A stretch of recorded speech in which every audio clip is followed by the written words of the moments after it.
Hello everyone, in this video we'll be showing you how to take apart Gyro-Gale's Gen 2 and Gen 3 internal stabilizer equipment. We will be showing how we clean and replace the upper seals. This equipment has been in the field for over 18 years and the last time it was taken apart for servicing was 6 years ago. Let's go ahead and begin by first removing the clips out of the bottom side of the drive shoe.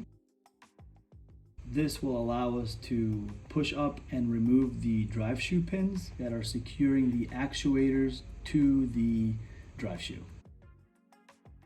Now once these drive shoe pins are removed, we will want to go ahead and push back on the actuators, as you can see there, and get them away from your drive shoe. And then now we want to go ahead and remove those Allen bolts, as you see there. Now once those Allen bolts are removed, we will be able to pry up the upper drive and separate it from the drive shoe.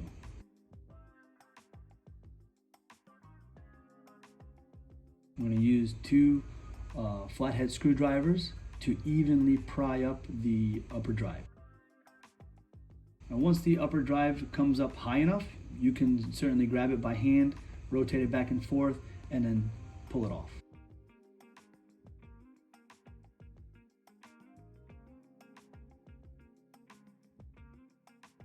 Now once the upper drive is removed, we will set that aside and then we will remove the drive shoe.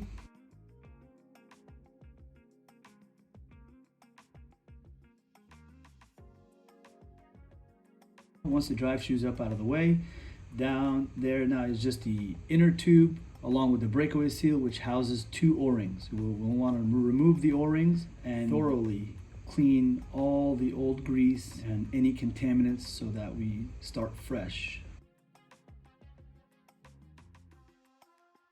Acetone and rags will be your best friend. You certainly want to make sure that the O-ring grooves are clean. Wipe off any old contaminants and grease from the site. And now we're going to take the two new O-rings that we have and lightly lubricate them with grease and install them in the breakaway seal.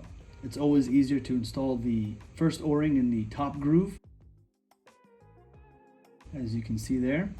And then the second O-ring, you certainly want to use two hands to get that fitted into its groove. It's just below the first one, but you definitely don't want that O-ring to keep going south.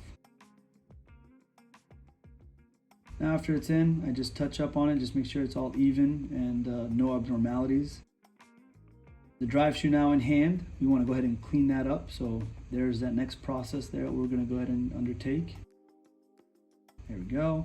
We want to soak up a rag with acetone and then just shove it inside the bushing and then just rotate the drive shoe and do that several times to make sure all the grease has been removed. I'm going to go ahead and do a dry fit test just to make sure that we're good to go, because this next step we're going to apply a decent amount of grease and we just don't want to have to wipe that off for any reason. There it is. You want to evenly spread a good coat of grease on the bushing. You don't want to leave any dry spots.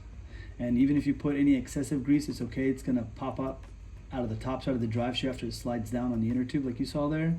Don't wipe it away. We will use that grease to lubricate the top of the breakaway seal and the O-rings.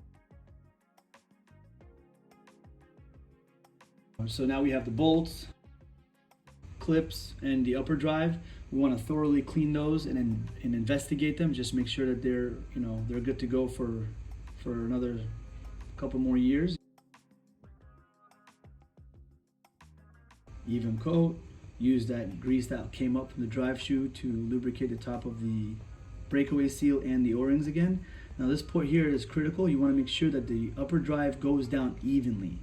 If you're leaning one way or the other, the upper drive will give you a very, very tough time to go in. This is a very tight tolerance and you got to make sure you're going down perpendicular. So once that's in, you rotate it back and forth. All is in good order. Line up the holes. Blue Loctite on your bolts. Crank them down. Now you want to drive them down evenly, and then once they're both snug, then you can go ahead and put some torque on them. Now this is stainless steel going into aluminum, so you do want to put some torque on it, but you don't want to overdo it. Tighten them down, test everything, move that back and forth, make sure your drive shoe is still moving back and forth freely. It's a good sign.